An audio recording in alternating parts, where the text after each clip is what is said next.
बच्चों, आज हम विषय E310 के अंतर्गत energy management and control of demand side का अध्ययन करेंगे, यानी ऊर्जा प्रबंध एवं नियंत्रण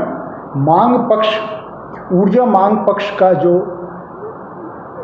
नियंत्रण और प्रबंध जो किया जाना है।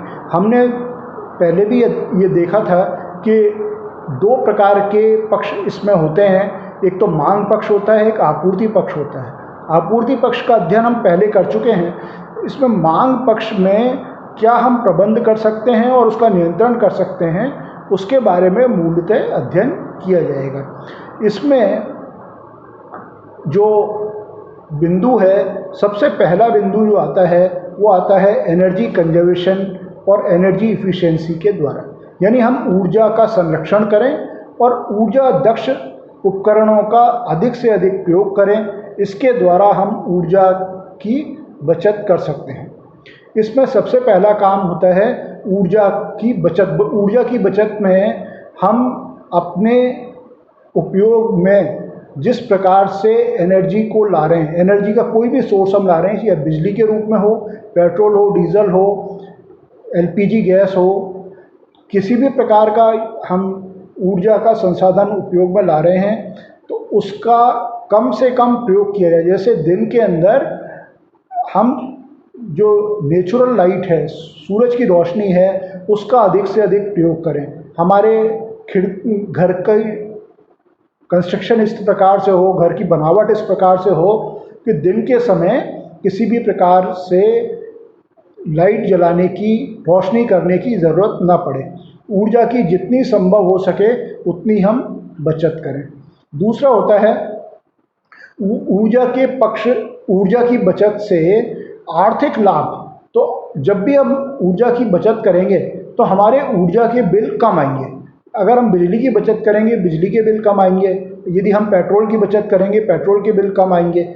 इसके साथ साथ इसमें कुछ प्रोत्साहन भी नियामक एजेंसी, जो कंट्रोलिंग एजेंसीज होती हैं, उनके द्वारा दिए जाते हैं। तो कुछ इंसेंटिव्स इसमें दिए जाएंगे। उन इंसेंटिव्स का भी हम इसमें लाभ ले सकते हैं। जो लोग ऊर्जा की बचत करते हैं उनको सामान्यतया कुछ इंसेंटिव दिए जाते हैं, और जो लोग ऊर्जा का अपव्यय करते हैं, ऊर्जा के संसाधनों का ठीक प्रकार से उपयोग नहीं करते, उनको इसमें पनिशमेंट मिलता है या उनके ऊपर पेनल्टीज लगती हैं। उसके बाद इसमें तीसरा बिंदु आता है कि ऊर्जा दक्ष उपकरणों का अधिक से अधिक प्रयोग किया जाए। यदि हम फ्रिज यूज़ कर रहे हैं तो एनर्जी एफिशिएंट फ्रिज यूज़ करें। यदि हम पंखा यूज़ कर रहे हैं तो एनर्जी एफिशिएंट फ़ैन यूज़ करें।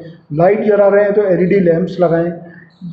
एसी चला रहे हैं तो 5 स्टार एसीज़ का प्रयोग करें। जितना ज़्यादा हम एनर्जी एफिशिएंट संसाधनों का प्रयोग करेंगे उतना ज़्यादा हमारे ऊर्जा की बचत होगी।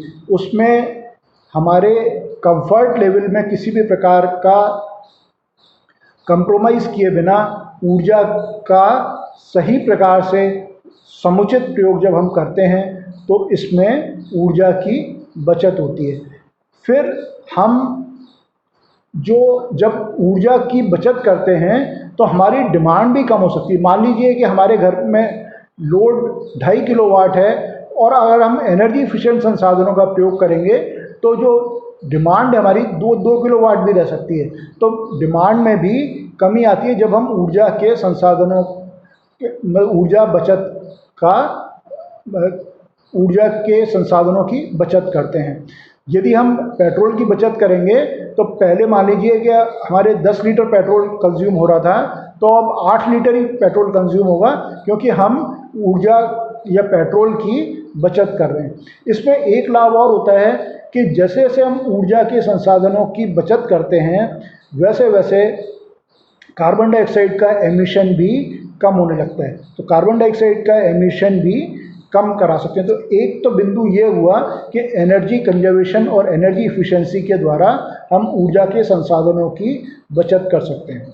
दूसरा इसमें बिंदु आता है कि लोड रेस्पॉन्स प्रोग्राम के द्वारा, यानी भार प्रतिक्रिया कार्यक्रम बनाकर हम एनर्जी मैनेजमेंट कर सकते हैं। इसमें जो भार की प्लानिंग, डेवलपमेंट और इम्प्लीमेंटेशन, ये भार प्रबंधन द्वारा किया जाता है। यानी उसको प्लान करना, उस कार्यक्रम को डेवलप करना, यानी कार्यक्रम की रूपरेखा को पूरी तरीके से बना देना और उसके बाद उसको लागू करना, ये सभी काम भार प्रबंधन द्वारा किए जाते हैं। प्रत्येक उपभोक्ता की भार संबंधी रूपरेखा तैयार की जाती है। शीर्ष भार कम होने पर जब हम मैक्सिमम डिमांड को कंट्रोल कर पाते हैं, तो मैक्सिमम डिमांड जब कंट्रोल हो जाएगी तो हमें कम उत्पादन केंद्रों की आवश्यकता होगी। मान लीजिए कि सभी लोग मिलके 2000 मेगावाट यदि बिजली बचा लेते हैं तो हम 4000 मेगावाट के प्लांट्स को बंद कर सकते हैं, क्योंकि आपको पता है कि जब हम 2 यूनिट बिजली पैदा करते हैं तो हमारे पास 1 यूनिट बिजली आती है।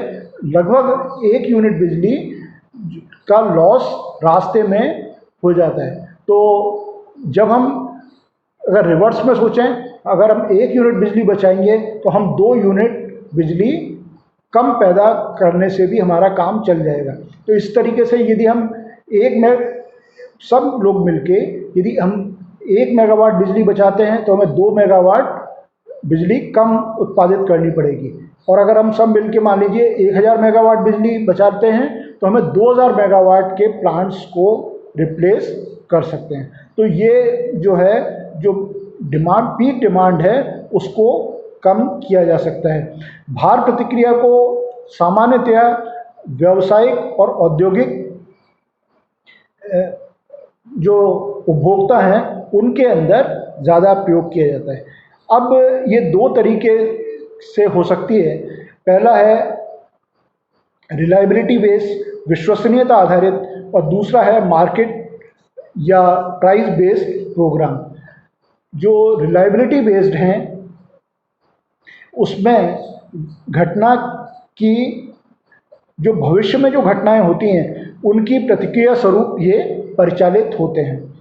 इनका प्रयोग इमरजेंसी टाइम में किया जाता है। यानी जब स्थिति बहुत गंभीर हो जाती है, यानी बिजली का उत्पादन एकदम से अगर गिर जाए और या डिमांड बहुत ज़्यादा बढ़ जाए, तो ऐसी स्थिति में हम रिलायबिलिटी बेस्ड जो लोड रेस्पॉन्स प्रोग्राम है उसका प्रयोग करते हैं। जब उत्पादन और जो ऊर्जा की मांग है उसमें अंतर बहुत ज़्यादा होता है, तब इसका प्रयोग किया जाता है। दूसरा है मार्केट या प्राइस बेस्ड प्रोग्राम, यानी बाजार या मूल्य आधारित कार्यक्रम। इसमें जो विद्युत जो है के बाजार मूल्य पर ये आधारित होता है। जब बिजली की दर ज़्यादा होती है तो मांग कम कर दी बिजली की दर ज़्यादा होती है तो मांग कम कर दी जाती है, और इसमें भार को क्रिटिकल समय, जब बहुत पीक टाइम होते हैं उस समय में बहुत ही कम कर दिया जाता है। अब इसको कैसे करते हैं? जो मैं बताया था लोड रेस्पॉन्स प्रोग्राम, तो इसके लिए जो लोड रेस्पॉन्स टूल्स हैं उनके बारे में हम अध्ययन करते हैं कि कौन कौन से लोड रेस्पॉन्स टूल्स होते हैं और उनका किस प्रकार से प्रयोग होता है। तो इसमें सबसे पहले जो संचार माध्यम है, जो कम्युनिकेशन मीडियम है, उनकी सहायता से भार प्रतिक्रिया को कम किया जाता है। तो जो फैक्टर्स को अफेक्ट करते हैं उनके बारे में हम नोट कर लेते हैं। सबसे पहले उपभोक्ता द्वारा भार पुनः क्रियान्वयन व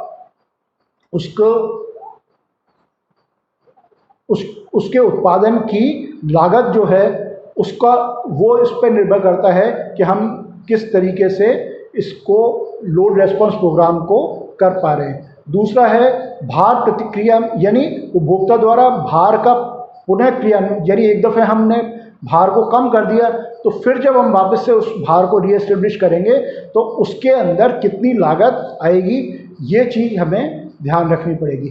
दूसरा है भार प्रतिक्रिया में कितना समय लगेगा, जो हम ये काम करेंगे भार को चेंज करेंगे उस चेंज करने में लगने वाला समय। तीसरा है थोक मूल्य में आई भिन्नता। चौथा बिंदु है गंभीर अपर्याप्तता के कारण विश्वसनीयता की समस्या से घटित हानियाँ।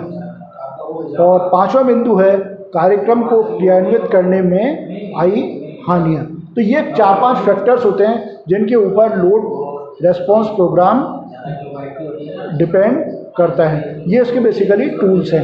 अब हम देखते हैं कि लोड रेस्पॉन्स प्रोग्राम किस प्रकार से किए जाते हैं। इसमें मोटे तौर पर 3 प्रोग्राम होते हैं। एक पीक क्लिपिंग कहलाता है, एक वैली फिलिंग कहलाता है और एक लोड शिफ्टिंग कहलाता है। तो सबसे एक एक करके हम तीनों को डिस्कस कर लेते हैं। तो सबसे पहले हम पीक क्लिपिंग की बात करते हैं। इसमें क्या होता है, जिस समय में हमारा अधिकतम डिमांड होती है, उस अधिकतम डिमांड में से कुछ हिस्से को लोड शेडिंग के द्वारा हटा दिया जाता है। लोड शेडिंग करने से जब वो हिस्सा हट जाता है तो नेचुरली उस समय में मांग कम हो जाती है। ये लोड शेडिंग इंडस्ट्री द्वारा भी की जा सकती है और सप्लाइंग एजेंसी द्वारा भी की जा सकती है। तो जो पीक डिमांड है उसको कम करने का तरीका है वो कुछ जो इक्विपमेंट्स हैं उनको बंद कर दिया जाए, उससे जो पीक डिमांड है वो कम हो जाएगी। दूसरा तरीका होता है, ये पीक क्लिपिंग हो गया। दूसरा तरीका होता है इसमें वैली फिलिंग। वैली फिलिंग में क्या होता है कि जिस समय पीक डिमांड होती है उस समय से लोड हटाकर जिस समय पीक डिमांड नहीं है या जिस समय में लोड कम है उस समय में उसको शिफ्ट कर दिया जाता है। यानी जैसे मान लीजिए कि आपके सुबह 6 से 8 के बीच में लोड कम है और शाम को 6 से 8 के बीच में लोड ज़्यादा है, तो शाम के 6 से 8 का कुछ लोड सुबह के समय में शिफ्ट कर दिया जाता है। इस प्रक्रिया को कहते हैं वैली फिलिंग। इसके द्वारा भी जो एनर्जी तो उतनी कंज्यूम होगी, एनर्जी के कंजम्पशन में फ़र्क नहीं पड़ेगा, लेकिन जो पीक डिमांड है वो कम हो जाएगी। ये प्रक्रिया कहलाती है वैली फिलिंग। और तीसरा होता है इसमें लोड शिफ्टिंग। लोड शिफ्टिंग में क्या करते हैं कि जिस समय जो पीक डिमांड होती है वहाँ से पीक डिमांड हटाकर जिस समय डिमांड कम है उस समय उस लोड को शिफ्ट कर किया जाता है।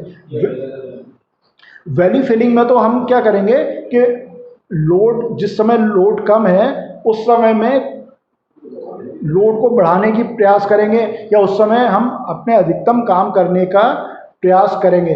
लेकिन वैली जो लोड शिफ्टिंग होता है उस समय जब पीक डिमांड है, पीक डिमांड को स्विच करके जिस समय डिमांड कम है उसके ऊपर डाल देते हैं। तो मोटे तौर पर ये 3-4 तरीके के एक्शंस इसमें लिए जाते हैं और ये काफ़ी इफ़ेक्टिव होते हैं और महत्वपूर्ण होते हैं। ये हमने बात की।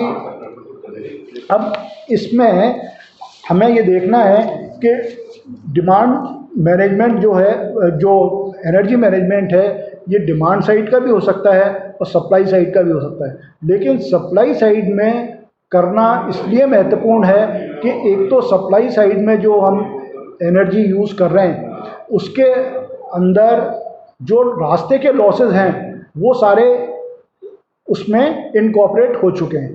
जैसा मैंने अभी आपको थोड़ी देर पहले भी बताया था कि यदि हम 2 यूनिट प्रोड्यूस कर रहे हैं तो उसमें से 1 यूनिट ही हम तक आ रही है।